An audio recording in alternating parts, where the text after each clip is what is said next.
नमस्कार दोस्तों, मऊगंज न्यूज़ से मैं विपिन पांडे। आज हम आपको दिखाते हैं कि पटेहरा ग्राम हनुमाना तहसील के अंतर्गत आता है, वहाँ भी नेशनल हाईवे 135 के नीचे बम रखा गया था। यह घटना रीवा जिले में तीसरी घटना है। इसी तरह से सुहागी के पास, चौक घाट सुहागी के पास रखा गया था।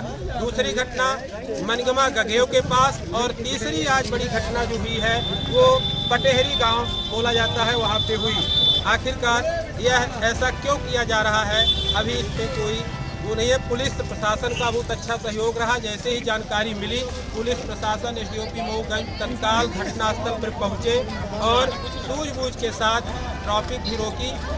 कैमरामैन फकरुद्दीन के साथ मऊगंज न्यूज़। सुहागी पहाड़, इसके बाद नेशनल हाईवे 135 मनगमा ओवर ब्रिज के नीचे, और आज मऊगंज के पटेहरा पटेहरी नेशनल हाईवे 135 के ओवर ब्रिज के पास मिला टाइम बम। यह सूचना डायल 100 को दी गई। जैसे ही भोपाल से डायल 100 को सूचना मिली, तत्काल डायल 100 मौके पर पहुंची, जिसमें 1003 आरक्षक अरविंद मेहरा, पायलट कमलेश मिश्रा और भूपेंद्र द्विवेदी पहुंचे, और पहुंचने के बाद मऊगंज एसडीओपी शैलेंद्र शर्मा को सूचना दी गई। सूचना मिलते ही सक्रियता से स्थल पर पहुंचे। सक्रियता दिखाते हुए नेशनल हाईवे 135 में यातायात को रोका गया। इसके बाद बम रिफ्यूज दस्ता पहुंचा और बम को रिफ्यूज किया गया। रीवा से एडिशनल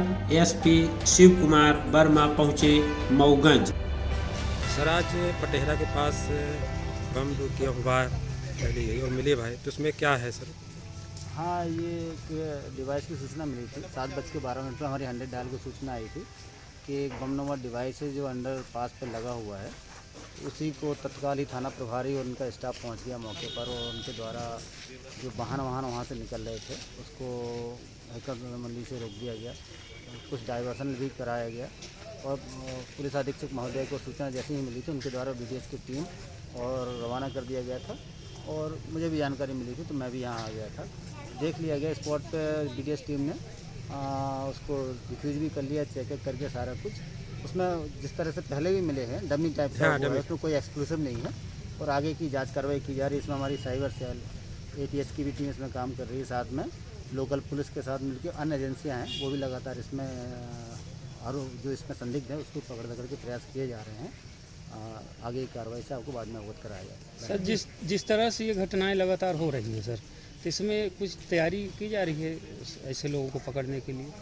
अब तैयारी है हमारी। अब इस तरह से मीडिया में ओपन करूंगा तो सामने वाला सचेत हो जाएगा। इसलिए आप लोगों से आग्रह है कि जो हम कार्रवाई कर रहे हैं उसमें हमने आपको जो बताना था उसमें निश्चित रूप से हम लोग बड़ी गंभीरता से, हमारे पूरे वरिष्ठ अधिकारियों से लेकर सभी लोग बड़ी गंभीरता से लगे हुए हैं कि इस संदिग्ध को जल्दी से जल्दी पकड़ा जाए। इसके लिए सारे प्रयास किए जा रहे हैं। पत्र भी दिए? हाँ, उसमें उसके संबंध में अलग से जानकारी ली जा रही है कि उस संबंध में क्या कार्रवाई है, उसमें किस तरह का मतलब मैसेज है, वो देखने का प्रयास किया जा रहा है। उसके बारे में भी आपको बाद में अवगत कराया जाएगा। ठीक है, थैंक यू सर, धन्यवाद। ये अभी आज जो पटेहरा में बम मिलने की खबर आई, तो ये जानकारी आपको कैसे प्राप्त हुई? ये हमको सूचना डायल 100 कंट्रोल रूम भोपाल द्वारा प्राप्त हुई थी कि पटेहरा गांव के पास जो ब्रिज है उसमें बम लगाया गया है, और सूचना देने वाला शिव कुमार यादव था। उसने फ़ोन किया था 100 डायल कंट्रोल रूम। वहाँ से हमको सूचना मिली, हम वहाँ तत्काल मौके पर पहुँचे, देखे बम वास्तव पर वहाँ पर लगा था, और हमने वरिष्ठ अधिकारी एसडीओपी साहब, टीआई साहब को कंट्रोल रूम को अवगत कराए। वहाँ से बम स्क्वाड रवाना हुआ और आके डिफ्यूज किया यहाँ।